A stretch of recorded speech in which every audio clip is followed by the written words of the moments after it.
Bonsoir dames et messieurs et bienvenue à cette session d'information sur la télévision de la famille. C'est un plaisir pour moi de feuilleter les pages de ce journal avec vous. Au sommaire, la sortie de l'école biblique de Mako dans le département de Goursi et le Ghana et le Japon qui s'unissent pour une réforme du Conseil de sécurité de l'ONU. Encore une fois, bonsoir et bienvenue. Sans transition aucune, nous le disions tantôt, l'école biblique de Mako dans le département de Goursi a vu la consécration de 37 nouveaux pasteurs. La remise des diplômes a eu lieu ce vendredi en présence de parents et amis et autorités religieuses, ecclésiastiques et coutumières bien entendu. Et la cérémonie était naturellement riche en sons et en couleurs. Xavier Ouedraogo et Abibalaï Boureima ont pris part à cette cérémonie de sortie et voici le compte-rendu. C'est la deuxième fois que l'école biblique Esdras de Mako met à la disposition de l'église des assemblées de Dieu du Burkina Faso des pasteurs formés pendant 3 ans.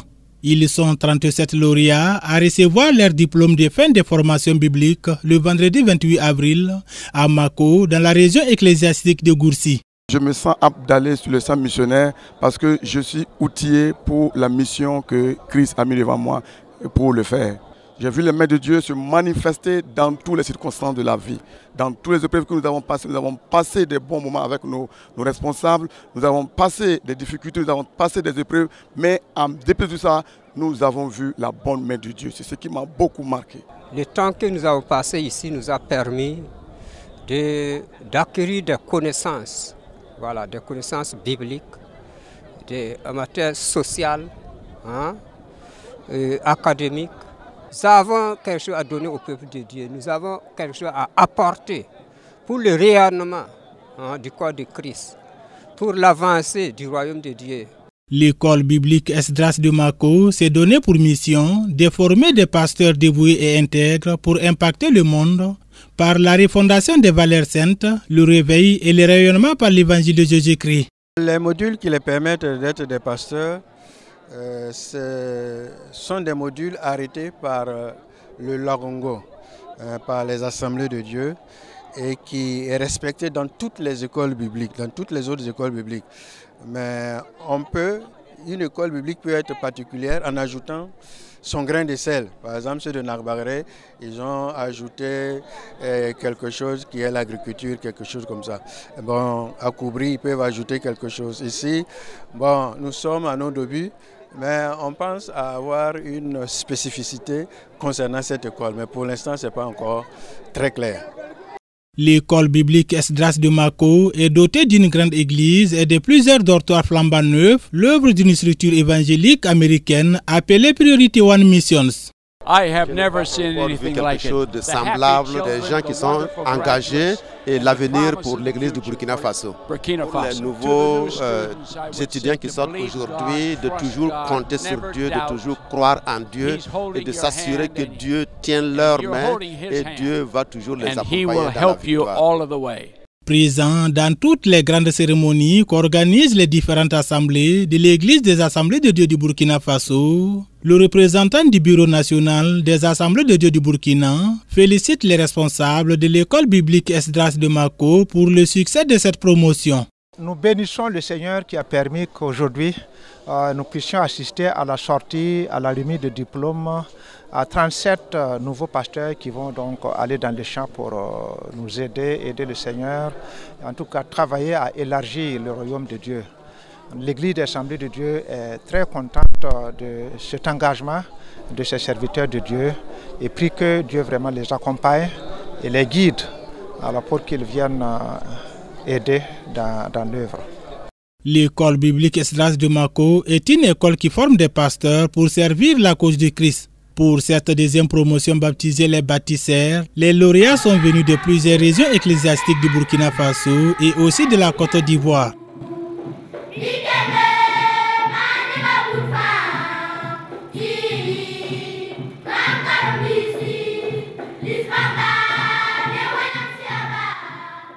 L'élan de solidarité envers votre télévision CVK ne faiblit pas. Dans nos locaux, une délégation de la Société de microfinance évangélique Micro-Aide y était, bien sûr, faire un tour et toucher du doigt les réalités de cette maison après le passage du feu.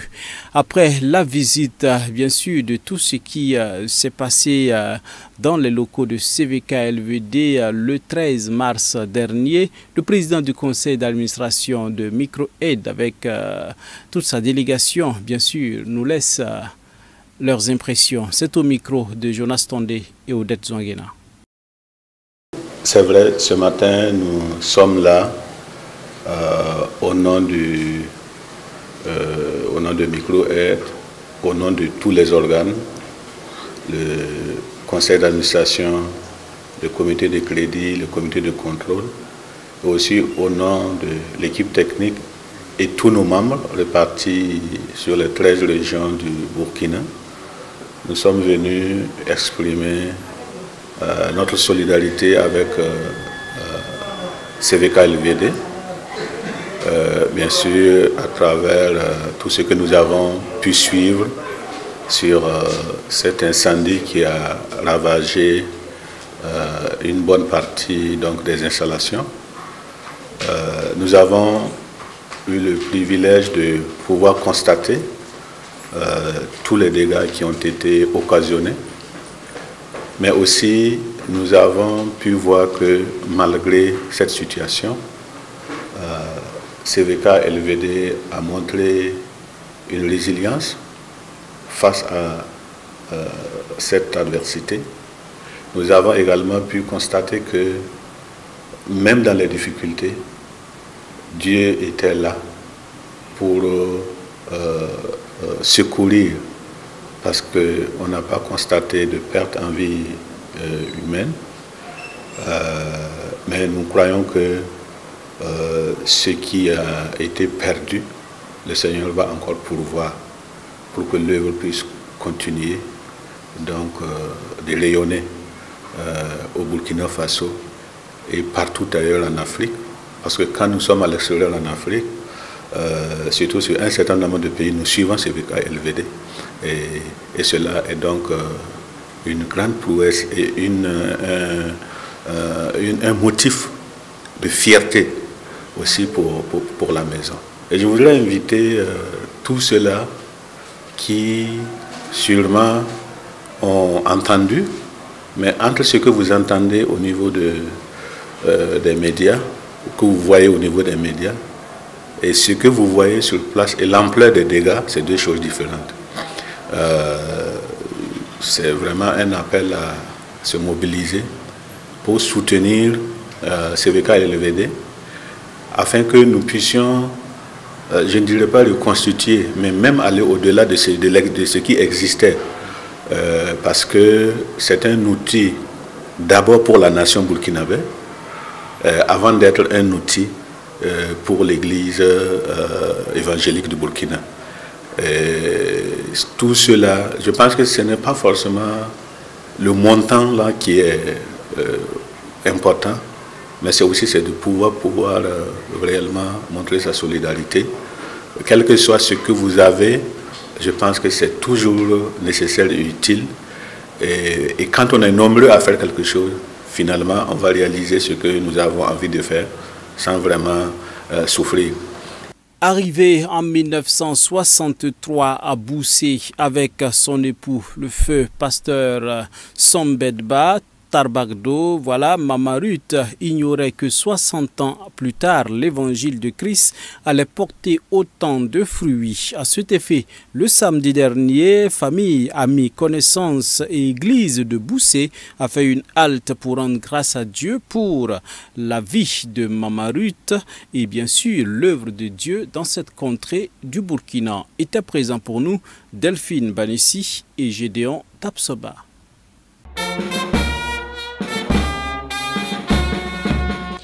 Elle Elle fait son entrée sous les honneurs ce samedi 29 avril 2023. Cependant, en 1963, lorsqu'elle arrivait sur ces lieux, c'était pas sous les feux des projecteurs. Maman Ruth Cabré se souvient de leur premier pas à Boussé, rejeté par la population à cause de l'évangile de Nabi Issa. Son époux, le pasteur Somdeda Tarbardo, et elle ont rencontré vents et marées dans l'implantation de l'évangile de Christ à Boussé.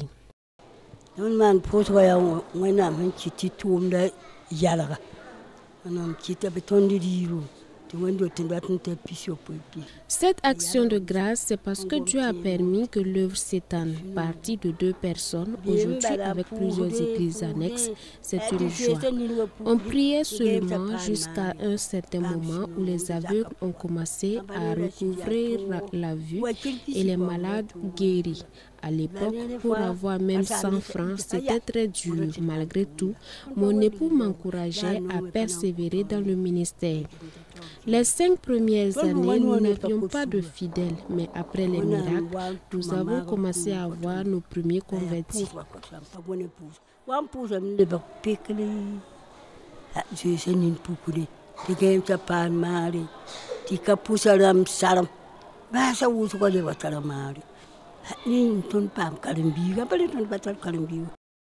Journée d'action de grâce, enfants et petits-enfants de Maman Ruth se disent reconnaissants pour la vie de leurs géniteurs qui se sont voulus très endurants dans la foi.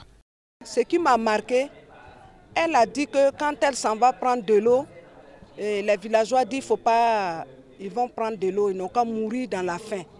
Parce qu'ils ne voulaient même pas que l'évangile vraiment soit dans ce village. Mais gloire soit rendue à Dieu. Dieu a permis qu'il y ait des miracles, des malades qui se sont guéris, des aveugles qui ont découvert la vue. Et il y a eu beaucoup de miracles. Nous ne pouvons pas nous taire. Dieu aussi nous a fait grâce. Il a permis que nous, les enfants, nous puissions réussir sur tous les plans. Que ce soit le plan spirituel, moral, physique, financier, Dieu nous a bénis. Donc aujourd'hui, nous avons marqué ce jour-là pour vraiment rendre gloire à Dieu, dire merci au Seigneur. C'est un moment de grâce pour nous, de venir nous réjouir avec le Seigneur pour ce qu'il a fait dans la vie de notre grand-mère. Nous sommes nés dans une famille chrétienne et nés dans une famille chrétienne, peut-être nous les jeunes ne percevons pas ce que le Seigneur a fait dans la vie de nos grands-pères. Mais le témoignage que nous avons entendu ce matin nous fortifie et nous exhorte à rester fermes dans la foi, afin que nous puissions aussi inculquer à nos enfants ce que l'Éternel peut faire dans nos vies. La vie du premier pasteur de la région de Boussé aura marqué plusieurs et engendré des multitudes de fils spirituels. Notre pasteur pouvait faire don de tout ce qu'il a à une personne et rester lui sans rien. Nous avons vécu avec eux et nos parents spirituels nous ont très bien encadrés. Maman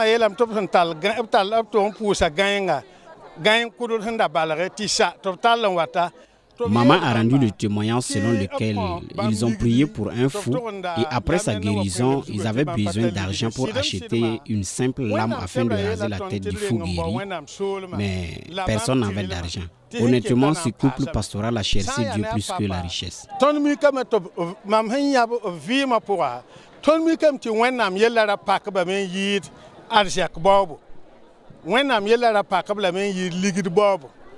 À environ 88 ans de vie et 60 ans dans le service de Dieu, Maman Ruth appelle la jeune génération à un respect strict de la parole de Dieu.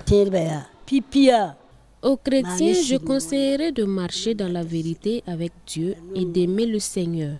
Aujourd'hui, on constate que le mensonge et les calomnies ont pris de l'ampleur, mais Dieu aime la vérité. Arrivés sur les lieux en 1963, les 5 premières années ont été celles des vaches maigres à tous les niveaux. Ayant persévéré, le couple pastoral va enregistrer ses premiers convertis à l'issue de plusieurs miracles de délivrance et de guérison. 60 ans plus tard, l'œuvre a grandi avec plus d'une vingtaine d'églises dérivées et l'heure est donc à l'action de grâce à Dieu pour sa fidélité.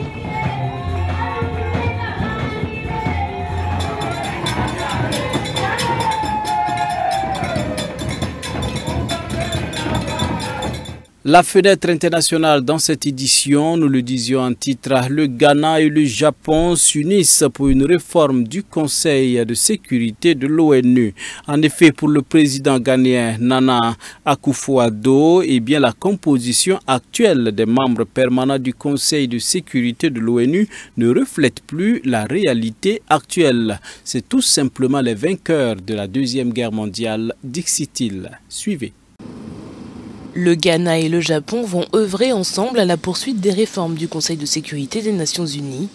En visite à Accra, la capitale ghanéenne, le Premier ministre japonais Kishida Fumio s'est entretenu avec le président Nana Akufo-Addo sur l'importance de maintenir un ordre international libre et ouvert fondé sur l'état de droit. Le président Akufo-Addo a déclaré que la composition actuelle des membres permanents du Conseil de sécurité ne reflétait pas la réalité puisqu'ils sont les vainqueurs de la Seconde Guerre mondiale. Les dirigeants des deux pays, tous deux membres non permanents du Conseil de sécurité, uniront donc leurs forces pour renforcer la fonctionnalité des Nations Unies, jugeant qu'une réforme est nécessaire. Le Ghana et le Japon ont également convenu de se coordonner étroitement sur la question du Soudan, où les affrontements militaires se poursuivent. M. Kishida espère également que son voyage servira de catalyseur pour que les deux pays renforcent leur coopération dans toute une série de domaines, tels que l'économie, le développement et les ressources humaines.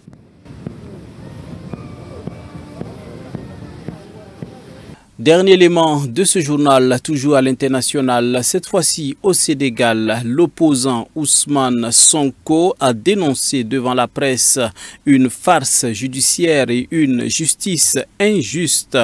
À quelques jours de son procès en appel prévu pour le 8 mai prochain, il appelle à une désobéissance civile.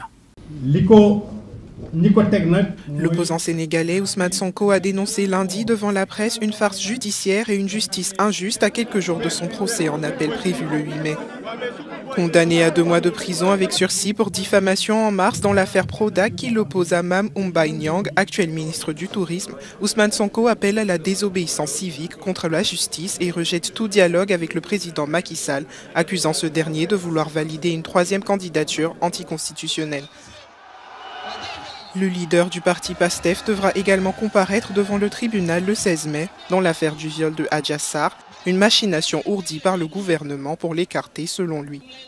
Il affirme également avoir été victime d'une tentative d'assassinat le 16 mars dernier lorsqu'il se rendait au tribunal, après que des analyses de laboratoires étrangers auraient révélé le caractère toxique et mortel d'un produit qui lui a été aspergé par les forces de l'ordre. Malgré ces différents chefs d'accusation, Ousmane Sonko reste éligible pour la présidentielle prévue en février 2024.